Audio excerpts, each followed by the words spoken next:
ਤੁਸੀਂ ਮੇਰੇ ਕੋ ਪੈਸੇ ਲੈ ਅੱਲਾ ਦੇ ਬੰਦੇ ਹੋ, ਤੁਸੀਂ ਮੇਰੇ ਉਹ ਪੈਸੇ 2 ਸਾਲ ਬਾਅਦ ਮੋੜਦੇ ਪਏ ਹੋ, ਉਹ ਵੀ 2 ਐਪਲੀਕੇਸ਼ਨਾਂ ਤੋਂ ਬਾਅਦ।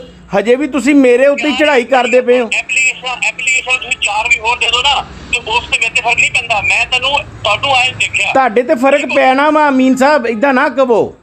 ਠੀਕ ਹੋ ਗਿਆ ਨਾ? ਤੁਸੀਂ ਅਦਾਰੇ ਦੇ ਹੈੱਡ ਹੋ, ਇੱਥੇ ਦੇਖੋ ਚਿਸ਼ਤੀਆਂ ਬ੍ਰਾਂਚ ਦੇ ਹੈੱਡ ਹੋ, ਇਸ ਤਰ੍ਹਾਂ ਨਹੀਂ ਕਰੀਦਾ ਹੁੰਦਾ। ਆਪਣੀ ਜ਼ਿੰਮੇਵਾਰੀ ਤੋਂ ਇਦਾਂ ਨਹੀਂ ਰਿਸਪੌਂਸ ਕਰ। ਜਿਹੜਾ ਮੇਰੀ ਗੱਲ ਸੁਣ, ਹਾਂਜੀ। ਤੂੰ ਆਇਆ ਸੀ, ਮੈਂ ਤੈਨੂੰ ਕਿਹਾ ਮੈਂ ਦੇ ਦਿੰਦਾ, ਤੈਨੂੰ ਅੱਧੇ ਨੂੰ ਦੇ ਦਿੰਦਾ, ਜੋ ਮੈਂ ਦੇ ਦਿੰਦਾ ਬਸ। ਮੈਨੂੰ ਹੁਣ ਤੁਸੀਂ ਦਿਓਗੇ ਤੇ ਮੈਂ ਅੱਗੇ ਕਰਾਂਗਾ ਗੱਲ। ਮੈਨੂੰ ਤੁਸੀਂ ਪੈਸੇ ਨਹੀਂ ਅਜੇ ਤੱਕ ਦਿੱਤੇ। ਤੁਸੀਂ ਤੁਹਾਨੂੰ ਮੈਂ ਇੱਕ ਦਫਾ ਕਿਹਾ ਸੀ ਕਿ ਤੁਸੀਂ ਇਹ ਕਹਿ ਦਿਓ ਜੇ ਪੈਸਾ ਦਾ ਜ਼ਿਕਰ ਨਾ ਕਰੋ, ਉਹਨਾਂ ਨੂੰ ਕਹਿ ਦਿਓ ਤੇਰੇ ਪੈਸੇ ਫਰਕ ਤਾਂ ਤੂੰ ਦਿੱਤੇ ਆ ਤੇ ਤੇਰੇ ਕੋਲ ਆ ਗਏ। ਅੱਛਾ ਨਹੀਂ, ਮੇਰੇ ਕੋ ਕਿੱਦਾਂ ਆਏ? ਮੇਰੇ ਕੋ ਕਿੱਦਾਂ ਆਏ? ਤੁਸੀਂ ਦਿਓਗੇ ਤੇ ਮੇਰੇ ਕੋ ਆਣਗੇ। ਚਲੋ ਮੇਰੇ ਤੇ ਮੈਂ ਚਲੋ ਅੱਜ ਜਾਂ ਕੱਲ ਮੇਰੇ ਕੋ ਆ ਜਾਂਦੇ ਆ ਨਾ, ਮੈਂ ਤੁਹਾਨੂੰ ਦੇ ਦਿੰਦਾ। ਉਸ ਤੋਂ ਬਾਅਦ ਫਿਰ ਅੱਗੇ ਕਰ ਲਵੀ ਬਸ। ਠੀਕ ਹੈ, ਠੀਕ ਹੈ ਜੀ, ਠੀਕ ਹੈ, ਠੀਕ ਹੈ। ਕਿਉਂਕਿ ਹੁਣ ਪਤਾ ਕੀ ਆ, ਉਹ ਹੈਗਾ ਕੰਪਲੇਨ ਦੇ ਵਿੱਚ, ਕੇਸ ਹੈਗਾ ਕੰਪਲੇਨ ਦੇ ਵਿੱਚ। ਠੀਕ ਹੋ ਗਿਆ, ਉਹ ਤੈਨੂੰ ਹੈਗਾ ਫਿਰ ਰਾਬਤਾ ਕਰਨਾ ਪੈਣਾ ਤਾਂ ਵਾਪਸ ਹੋਣਾ।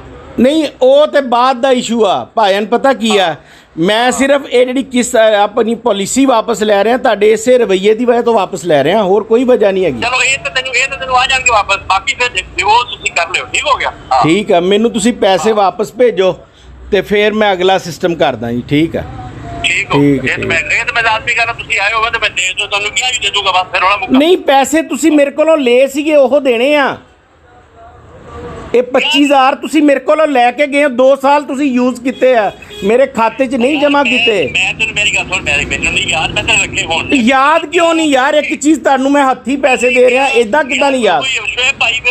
ਫਿਰ 1 ਮਿੰਟ, ਤੁਸੀਂ ਹਾਸਲਪੁਰ ਆਫਿਸ 'ਚ ਆਏ, ਮੈਂ ਤੁਹਾਨੂੰ ਕਿਹਾ ਮੇਰੀ ਰਸੀਦ ਦਿਓ, ਤੁਸੀਂ ਕਿਹਾ ਜੀ ਮੇਰੀ ਉਹ ਜੀ ਮੈਂ ਜਮ੍ਹਾਂ ਕਰਾ ਦਿੰਦਾ ਵਾ, ਹੋ ਜਾਂਦੀ ਆ ਤੁਹਾਡੀ ਰਸੀਦ, ਤੁਹਾਡੀ ਅੱਗੋਂ ਕਿਸ਼ਤ ਛਾਟ ਆ।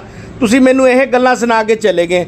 2 ਸਾਲ ਇਸ ਗੱਲ ਨੂੰ ਕੱਢਤੇ ਯਾਰ, 2 ਸਾਲ ਮੇਰੇ ਕੰਪਨੀ ਦੇ ਖਾਤੇ 'ਚ ਪੈਸੇ ਨਹੀਂ ਗਏ। ਭਾਈ ਯਾਰ ਮੈਂ ਤੈਨੂੰ ਤਨਖਾਹ ਕਰਦਾ ਵਾਂ ਤੇ ਫਿਰ ਤੂੰ ਕੀ ਕਰ ਇਸ ਗੱਲ ਨੂੰ? ਯਾਰ ਤੁਸੀਂ ਇਦਾਂ ਕਹਿ ਰਹੇ ਹੋ ਨਾ ਕਿ ਮੈਂ ਤੁਹਾਡੇ ਨਾਲ ਗੱਲ ਹੋ ਗਈ ਤੇ ਤੁਸੀਂ 2 ਸਾਲ ਮੇਰੇ ਪੈਸੇ ਕੰਪਨੀ 'ਚ ਜਾਣ ਹੀ ਨਹੀਂ ਦਿੱਤੇ, ਆਪ ਹੀ ਵਰਤਦੇ ਰਹੇ। ਇਸ ਗੱਲ ਨੂੰ ਮੇਰੀ ਗੱਲ ਇਹ ਤੁਸੀਂ ਕਹਿੰਦੇ ਹੋ ਨਾ, ਚਲੋ ਮੈਂ ਨਹੀਂ ਤੁਸੀਂ ਕਿਉਂ ਕਹਿੰਦੇ ਹੋ? ਤੁਸੀਂ ਮੈਨੂੰ ਇਸ ਗੱਲ ਦੀ ਕਸਮ ਦੇ ਦਿਓ, ਮੈਂ ਤੁਹਾਨੂੰ 25,000 ਛੱਡ ਦਿੰਦਾ।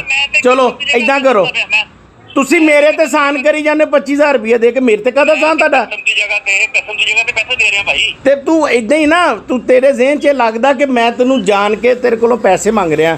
ਤੁਸੀਂ ਇਸ ਗੱਲ ਦੀ ਹਲਫ ਦੇ ਦਿਓ, ਆਪਾਂ ਤੁਹਾਨੂੰ ਛੱਡ ਦਿੰਨੇ ਪੈਸੇ। ਤੂੰ ਜਾਣ ਕੇ ਮੰਗਦਾ ਜਾਂ ਆਪਣੇ ਮੰਗਦਾ? ਮੈਂ ਨਹੀਂ ਇਦਾਂ ਨਹੀਂ ਅਮੀਨ ਸਾਹਿਬ, ਇਹ ਕਹੋ ਕਿ ਮੈਂ ਤੁਹਾਡੇ ਕੋਲ 25,000 ਲਗਿਆ ਵਾਂ, ਮੇਰੇ ਕੋਲ ਗਲਤੀ ਹੋਈ ਆ। ਹਾਂ।